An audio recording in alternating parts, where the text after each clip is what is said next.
It's gloomy today. It is a gloomy, gloomy day. Can you see this out there?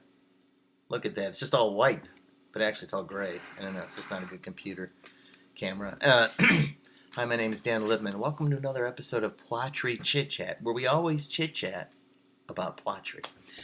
Today, I've got another poem from an older issue of the New Yorker, What I Come Across, and it's called At the Window. And it's by Derrick Moldooon. At the Window. You gotta see, it looks nice on the page. Four little grunties there. Let's see what we got.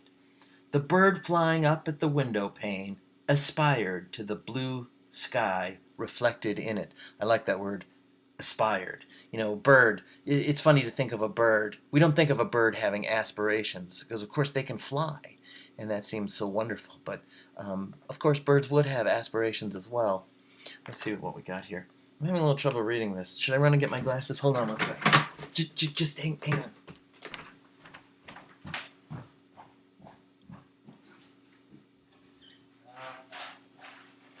I know where they are. Oh, hold on. Hold on. They're in this pocket. Got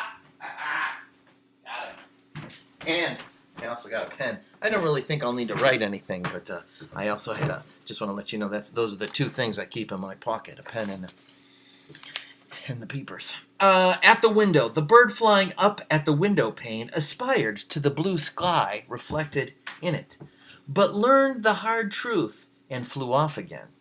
Was it a finch? Hi, Soap. Yes, good dog. But learned the hard truth and flew off again. The bird flying up the window pane aspired to the blue sky reflected in it. I think, okay, so he was, and then he hit it, and then he realized it's not the blue sky, it's just the window. Okay, nice. Was it a finch, a blue tit, or a linnet? Linnet? Is that a kind of bird? Linnet? Here, in case you think I'm making up. See, a blue tit or a linnet? I guess maybe that rhymes. I couldn't quite identify the strain.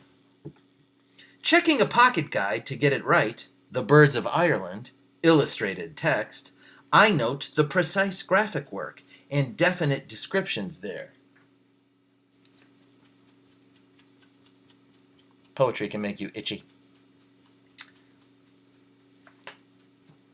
You know, you never work with kids or dogs, huh?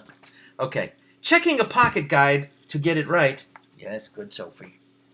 The Birds of Ireland, illustrated text, I note the precise graphic work and definite descriptions there, and yet I'm still perplexed. I only glimpsed the bird in busy flight, colon.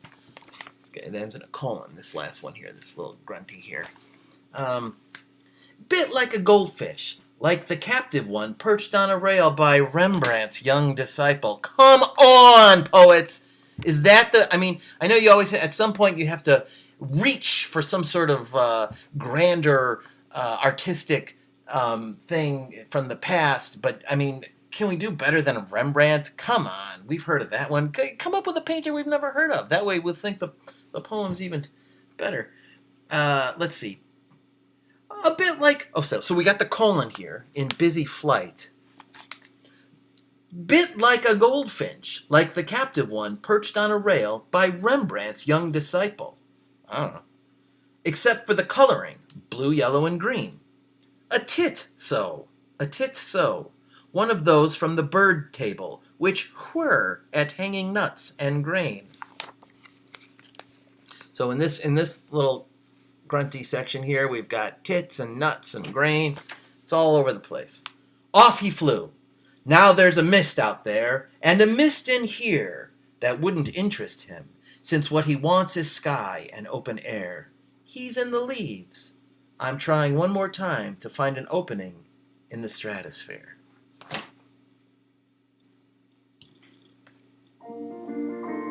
Sometimes a poem is so good, it doesn't even bear. It could not even bear. It just doesn't bear. That's At the Window by Derrick Moldooon. It's a misty day and a misty poem, And I'm going to go out and get some Rembrandt. That's what it makes me think of. And you young poets out there, and you older ones, come on. You go out and do good work, and send your poems out. The New Yorker's always got space for you, it seems like.